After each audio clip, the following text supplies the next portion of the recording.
now, lad. Carlia said it was important. Honestly, all your questions will be answered. You just have to trust. Brynjolf, the time has come to decide Mercer's fate. Until a new guildmaster is chosen, the decision falls to you. Aye, lass. And I've come to a decision. Mercer Frey tried to kill both of you. He betrayed the guild, murdered Gallus, and made us question our future. Yeah, I know what you mean. Things don't start getting better soon. I may look for work elsewhere. Mercer is a nightingale. I still have a contact in Valor that may have some work for us. True. You're welcome. Everything I heard in the stories. The nightingales, their allegiance to Nocturnal, and the Twilight Sepulchre. That's why we need to prepare ourselves and meet Mercer on equal footing. Just outside the rift, beyond the southeast gate is a small path cut up the mountainside. Hold a At the moment. end of that path is a clear. What did you think and an about old my idea? standing stone. Your idea to start a brothel, right?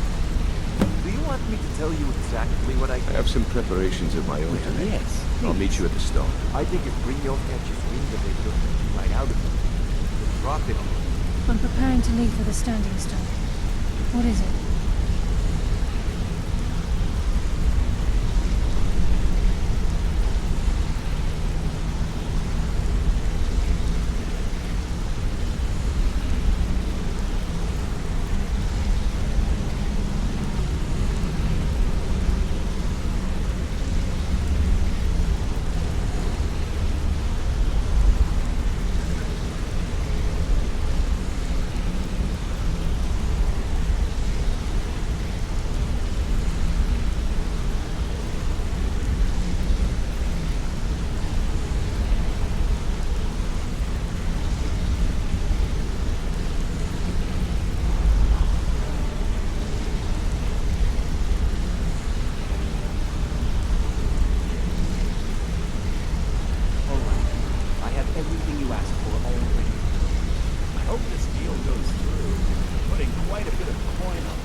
I don't understand it. They were a sure thing, I swear. Just better hope this one isn't another win.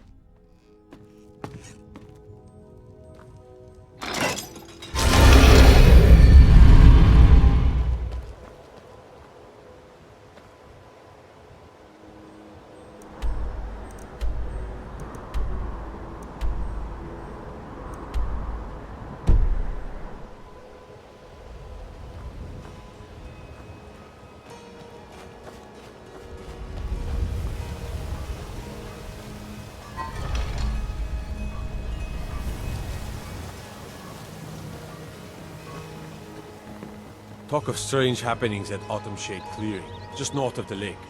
My guess? Spriggans.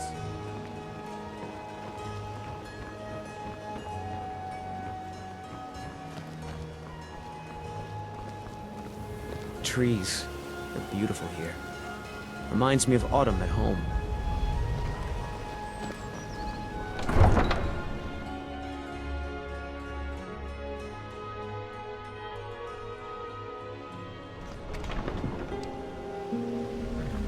Is that fur coming out of your ears?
glad you're here. This is the headquarters of the Nightingales, cut into the mountainside by the first of our kind. We've come to seek the edge we need to defeat Mercer Frey. If you'll follow me, I'll try to explain on the way. She's the mistress of night and darkness, and the patron of every thief in Tamriel. Nocturnal isn't one for worship and reverence. There are no priests and no sermons, no services, and no alms. She influences our luck, and in return, demands payment. You're closer to understanding than you realize. The only difference is she doesn't demand payment in the traditional sense, and sometimes the cost can be quite high. Whether you know it or not, Nocturnal dictates how well we perform as rogues.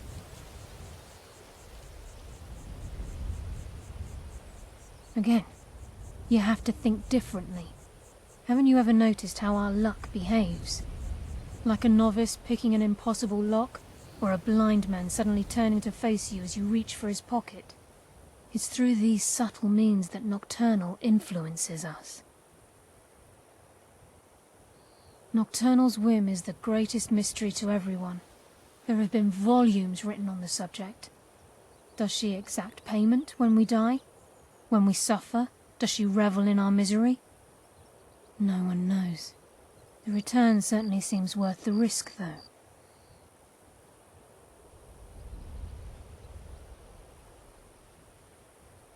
From the moment you were struck with my poisoned arrow at Snowvale Sanctum, my path changed its course.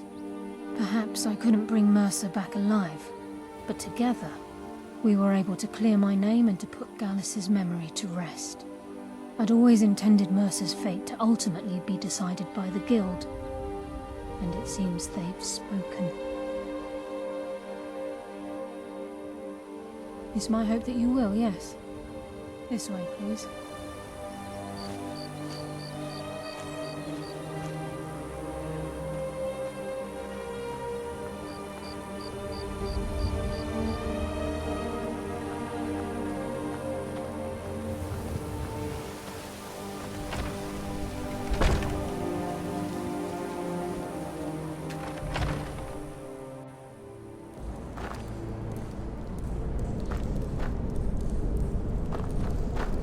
So this is Nightingale Hall. I heard about this place when I joined the guild, but I never believed it existed. The assumption that the Nightingales were just a myth was seeded within the Guild on purpose. It helped divert attention from our true nature. What's wrong, Brynjolf? I can almost hear your brow furrowing. I'm trying to understand why I'm here, lass. I'm no priest, and I'm certainly not religious. Why pick me? This isn't about religion, Brynjolf. It's business.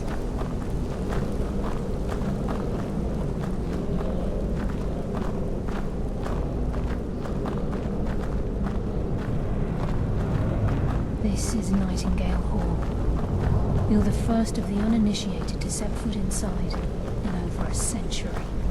Now, if you'll both proceed to the armory to don your Nightingale armor, we can begin the oath. I think we should trust the lass and take the deal.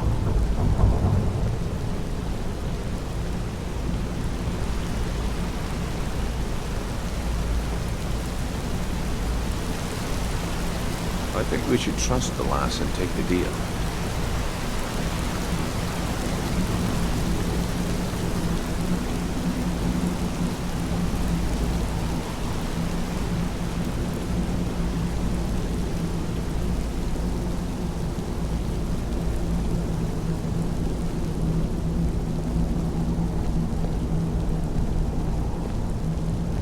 You're hesitant to don your Nightingale armor.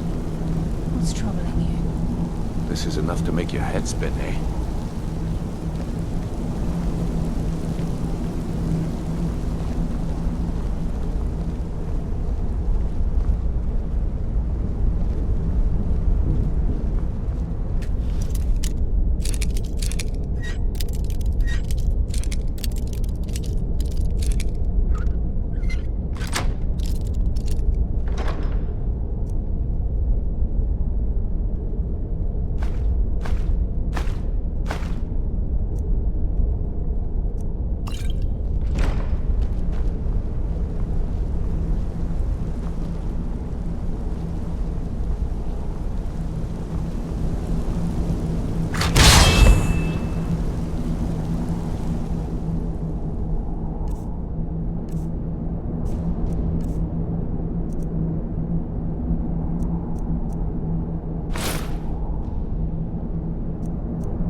Okay, lass. We've got these get-ups on. Now what? Beyond this gate is the first step in becoming a nightingale. Whoa there, lass. I appreciate the armor, but becoming a nightingale? That was never discussed. To hold any hope of defeating Mercer, we must have Nocturnal at our backs. If she's to accept you as one of her own, an arrangement must be struck. What sort of arrangement? I need to know the terms. The terms are quite simple, Brynjolf. Nocturnal will allow you to become a nightingale and use your abilities for whatever you wish. And in return, both in life and in death, you must serve as a guardian of the Twilight Sepulchre. Aye, there's always a catch. But at this point, I suppose there isn't much to lose. If it means the end of Mercer Frey, you can count me in. What about you? Are you ready to transact the oath with Nocturnal? By transacting the oath with Nocturnal, you're entering into a business deal. You'll be provided all of the power and knowledge befitting a nightingale. You're free to use those powers as you see fit, to further your own goals, or the goals of the Thieves Guild. In return, you'll be required to defend the Twilight Sepulchre and everything within when the need arises. More importantly, upon your death, your spirit will be bound to the Twilight Sepulchre as one of its guardians. Once the oath has been struck, the terms are binding. Knowing this, are you ready to undergo the ceremony? Good. After I open the gate, please stand on the western circle. Time's wasting, and Mercer's still out there. Let's get this show on the road.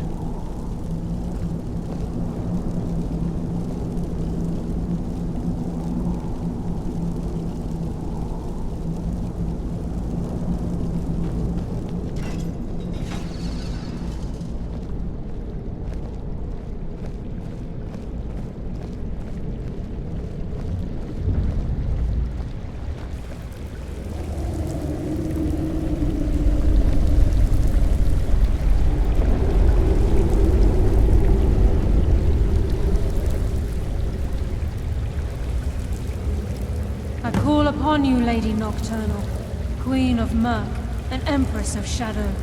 Hear my voice.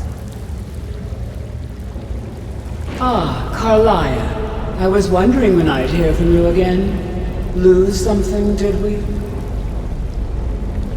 My lady, I've come before you to throw myself upon your mercy and to accept responsibility for my failure. You're already mine, Carlia. Your terms were struck long ago. What could you possibly offer me now?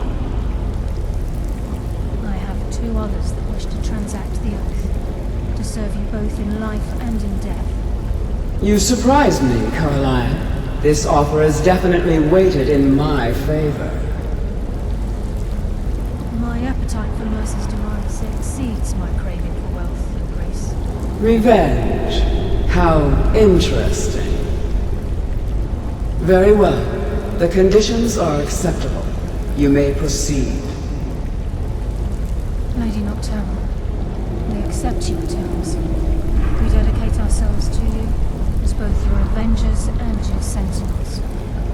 We will honor our agreement in this life and the next until your conditions have been met. Very well. I name your initiates Nightingale, and I restore your status to the same, Carlisle. And in the future, I'd suggest you refrain from disappointing me again.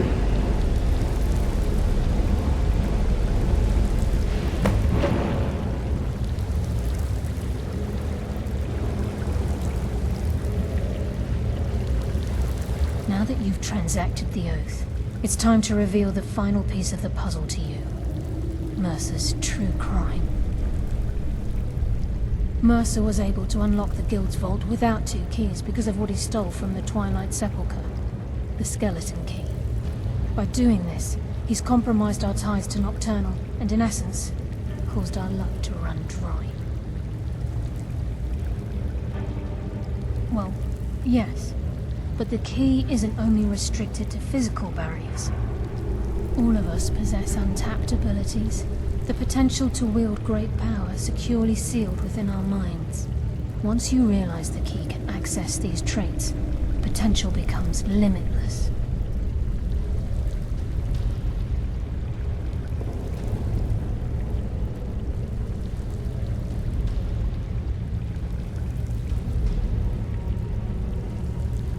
I'm afraid that's impossible. If the key isn't returned to its lock in the Twilight Sepulchre, things will never be the same for the Guild. As time passed, our luck would diminish to the point of non-existence, and whether you know it or not, our uncanny luck defines our trade.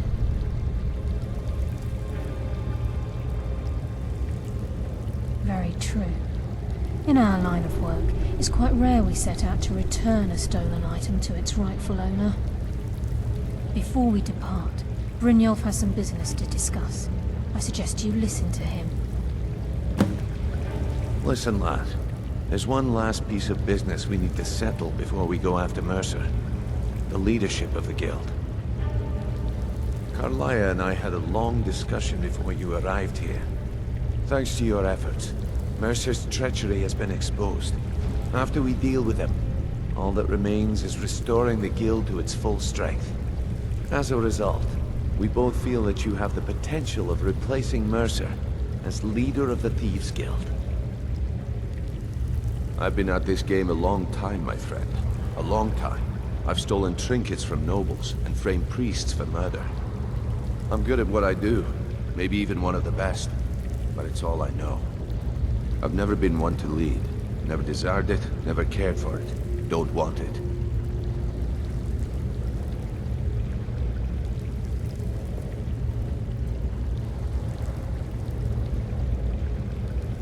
Ha! Spoken like the leader of the Thieves Guild. Just don't lose yourself in the role. We have a bit of an errand to run before your coronation. Then it's decided. When this is all over and Delvin's contacts assure me that we've regained our footing in Skyrim, we'll handle the details. Until then, we have quite the task ahead. I've been poring over the plans you brought us, and I'm convinced the eyes of the Falmer are in the Dwarven ruins at Erkenthand. Carlia and I will meet you there. Prepare yourself, lad. This will be a fight to remember.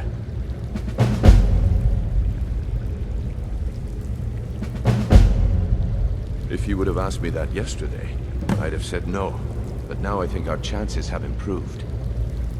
Look, call me crazy if you like, but I trust Carlia. I don't think she'd lead us down a suicidal path. Besides, I'd rather die with some of Mercer's blood on my blade than spend the rest of my life regretting that I ran the other way. Aye, and some of what Carlia said is starting to make sense. Mercer may have damaged our reputation and raided our coffers. This goes well beyond even his twisted form of larceny. Old Delvin kept calling it a curse, and we all laughed at him. Looks like the joke's on us. Until next we meet, lad.